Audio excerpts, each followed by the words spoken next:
Short. Strong. Espresso English. Fuel your day. Let's learn. It's Saturday afternoon. You've got your guitar in your hands. You're finally ready to practice. And then your phone buzzes. Hey, want to join my pottery class next week? And suddenly the guitar feels a little less exciting. Welcome to Espresso English. I'm Aria. And I'm James. This is a B1 level episode, perfect for intermediate learners. Beginners, you're welcome too. Today's topic hits close to home for a lot of people. Should you focus on one hobby and go deep, or rotate between many and keep things fresh? And honestly, it sounds like a simple weekend question, but it's actually a real dilemma that affects how you spend your time, your energy, and your sense of progress. Because here's the thing, most of us have been there. You start learning something, you're making progress, and then a shiny new option shows up. A painting class, a dance workshop, a friend who wants you to explore rock climbing with them. I once signed up for 3 different things in the same month: guitar, cooking, and calligraphy. I finished none of them. That is so relatable, and that's exactly the trap we're talking about today. So here's a quick question for you, and we want you to answer in 3 seconds. Ready? 3 seconds. No overthinking. Are you a one hobby person or a many hobbies person? Drop your answer in the comments. A or B. Go! We genuinely want to know. And there's no wrong answer here. That's kind of the whole point of today's episode. Because both sides have a real argument, and we're going to get into it properly. Stay until the end for our word tour 5 expressions you'll actually use when talking about focus, choices, and how you spend your free time. And there's one thing we discovered while putting this episode together. That might completely change how you think about your weekends. You're probably listening to this while doing something else right now, aren't you? Commuting, cooking, maybe even procrastinating on that hobby you said you'd practice. No judgment. We get it. And later, we'll give you one tiny framework that actually makes this decision easier. But first, let's get into the debate. So, picture this. It's a quiet Saturday afternoon. You sit down with your guitar, ready to practice for an hour. But then, your mind starts racing. What about that pottery class next week, or the painting workshop your friend just told you about? Oh yes, that exact moment when your brain freezes, you feel pulled in 2 directions. Like you're stuck in a real dilemma. Right, that's the word dilemma. You want to focus and get better at one thing, but you're also curious to explore new hobbies, so you end up doing neither. I know that feeling well. You sit down with the best intentions, but then start thinking about all the other things you could be doing instead. Suddenly, motivation disappears. And this is where the choice paradox comes in. The more options you see, the harder it gets to pick one, and the more you end up stuck. Exactly. It's like there's this invisible force pushing you to rotate between hobbies so you don't miss out on anything. And rotate is an important word here. We mean switching regularly among different activities. Some people live for that variety. They love trying everything. But others really want to focus, that is, give all their attention to one hobby, dive deep, and feel progress. This is where I struggled. For months, I was rotating every week. One week, guitar. Next week, cooking. Then drawing, but I was always a beginner, never improving much. That sounds like me. I'd start a new book every weekend but never finish one. It's this fear of missing out the classic FOMO which keeps us rotating like hamsters. And that constant switching leads to stress, frustration, and honestly, some sweating moments when you realize you spent hours but accomplished little. That feeling, that feeling when your brain freezes because you're overwhelmed by so many options. Totally. And sometimes you don't even realize you're in this trap until you look back and say, wait, when did I last stick to something long enough to get good? It's a real dilemma because both approaches have value. Focus brings mastery. Rotate brings excitement and discovery. So how do you balance? How do you explore new things without losing your focus and progress? I tried a method called the time box. It's about setting a fixed, limited period for a task in this case, for one hobby. Tell me more about that. Say you decide to focus on guitar for 4 weeks, no switching around. You give it your full attention during that time box. No distractions, no rotating. That sounds tough, but also freeing in a way. You know exactly what you're working on and for how long.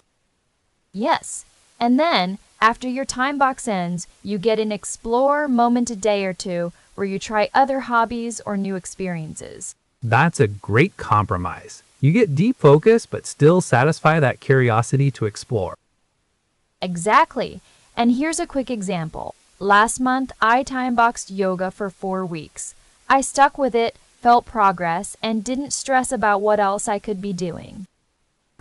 Meanwhile, I was rotating between running, cooking, and reading, and somehow felt more scattered than ever.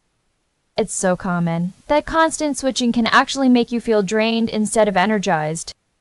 So, the dilemma isn't just about hobbies, it's about how we handle choices in life. Do we focus or keep our options open? Exactly, and recognizing this dilemma is the first step to making peace with your choices. And by the way, there's a phrase for this kind of careful decision making. It's called time boxing. We'll break it down later in our word tour. So, if you're feeling stuck between focusing or rotating hobbies, remember, setting clear limits on your time can be surprisingly helpful. And don't forget to leave some room to explore, because trying new things does keep your life interesting. So how do we fix this dilemma? That's the big question one will explore in the next act. So James, I get it. You think focusing on one hobby is the only way to make real progress. But don't you think sometimes rotating between different activities keeps life exciting? I see your point, Arya, but honestly, if you rotate too much, you never really get good at any one thing. Mastery requires focus pure, undistracted focus. Otherwise, it's like skimming the surface of a pool. But hold on.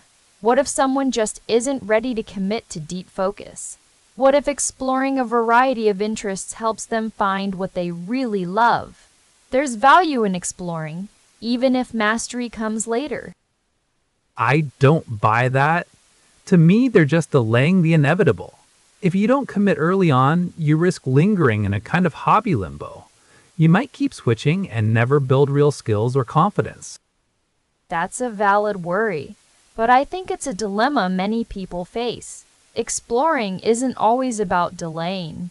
It's about learning what fits your lifestyle and energy level. Isn't that just as important as skill building? True, but then you have the problem of spreading yourself thin. You end up with a fridge full of half-finished projects and zero sense of accomplishment. That can lead to frustration and losing motivation altogether. Absolutely. Frustration is real, but rotating isn't necessarily chaotic. Some people set time boxes, fixed periods where they focus on one hobby, and then after that, they explore others. It balances both worlds. I've heard about that. Time boxing sounds like a practical compromise. But can it really work for everyone? Or is that just an ideal some put pressure on themselves to follow? It's not perfect for everyone, but it's a solid starting point. The key is reducing that overwhelming choice paradox, which often freezes decision-making. Time boxing narrows focus for a set time, then opens up space for exploration. Choice paradox, right? The more options you have, the harder it is to decide. I felt that myself staring at too many options and ending up doing nothing.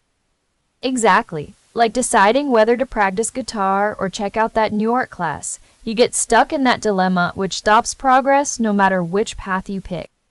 Still, I'm concerned that rotating too much promotes surface-level experience. Depth, whether in painting, music, or sports, gives you confidence and a real sense of achievement.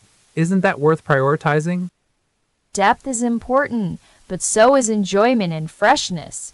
Maybe the time boxing idea lets you get that depth in chunks, while exploring stops you from burning out or getting bored. I see your point.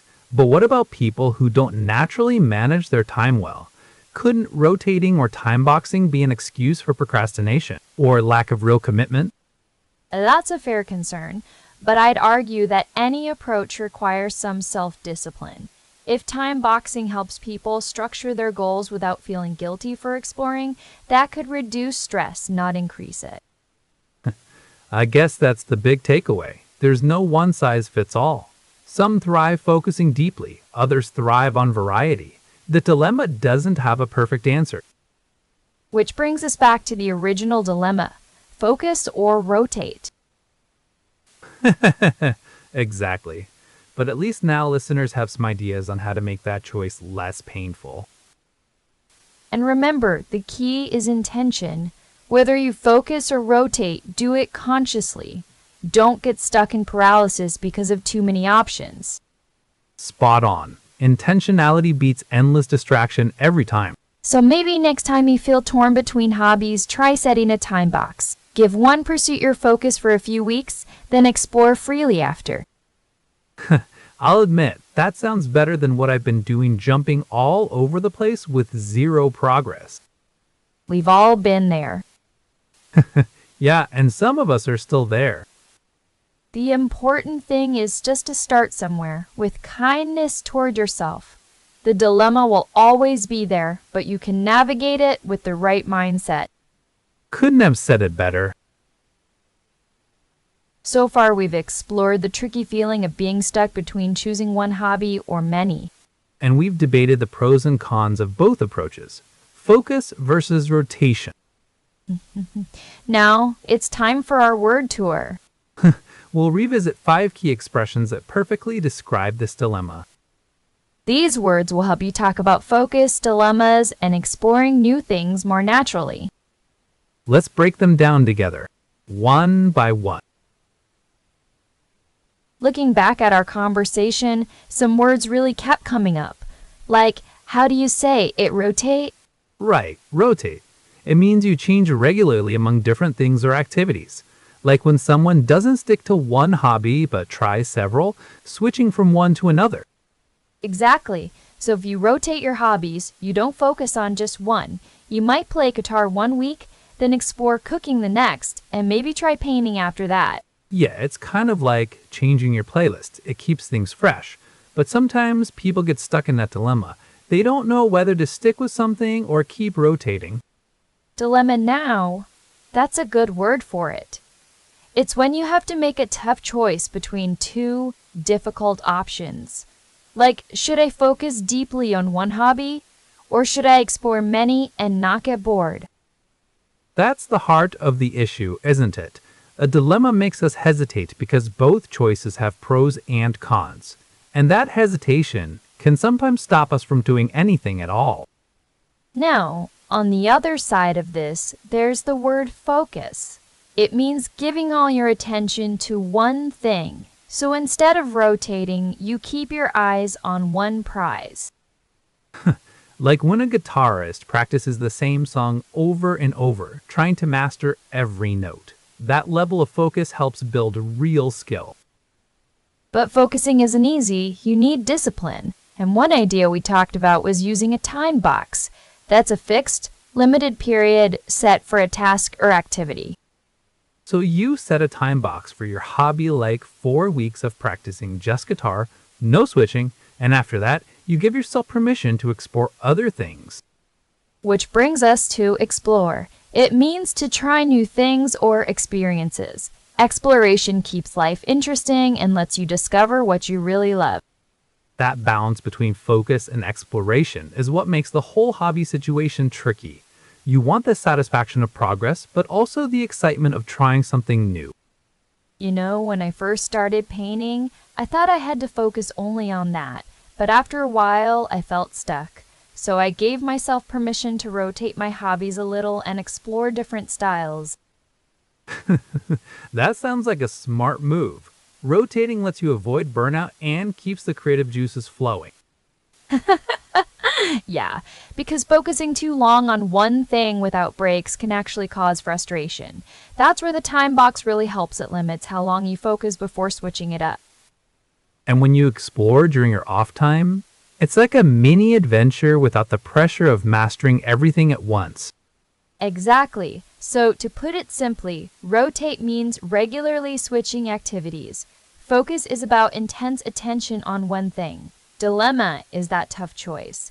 Time box sets a fixed period to focus, and explore is trying new stuff.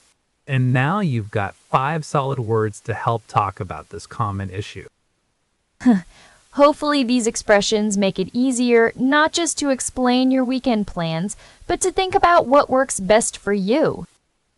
If you think about your own hobbies, how often do you rotate? Or do you focus most of the time? And when you hit a dilemma, remember that setting a time box can give you a clear limit, helping you avoid getting stuck. Exploring new things is great, but mixing that with real focus and a bit of structure makes all the difference. I can't wait to hear how you use these words when talking about your passions. It's like we just gave you the toolkit to describe your hobby life more clearly. So whether you're rotating, focusing, or torn in a dilemma, you now have the right words to talk it through. And better yet, a new way to think about managing your free time, balancing focus and exploration with a time box.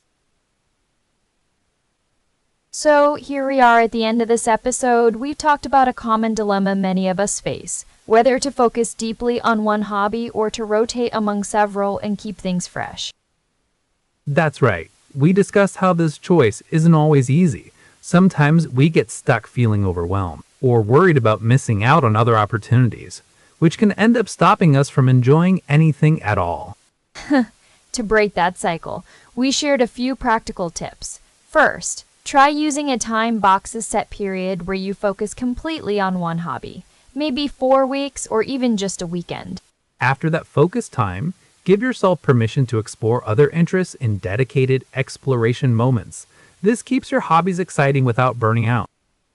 And don't forget, rotating your activities isn't about giving up, it's about balance. You can achieve progress and still have fun trying new things. Personally, I've learned the hard way that trying to do everything at once only leads to frustration.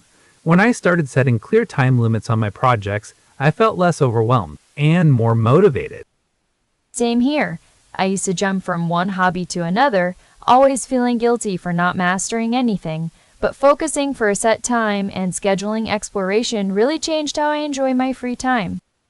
So, why not give it a try? Pick one hobby to focus on for a time box. Then, when that period ends, explore something new, even if it's just for a day or two. Let us know how that goes. We love hearing how you balance your hobbies and make time for what brings you joy. Next episode, we'll dive into how to stay motivated when progress feels slow, which ties perfectly to today's theme of focus and exploration. Thanks so much for listening. Before you go, we want to hear from you. Tell us in the comments, what's one hobby you focused on recently, or one new thing you want to explore? We read every single comment. Thanks for being part of the Espresso English community, and we'll see you next time. Take care and keep enjoying your hobbies.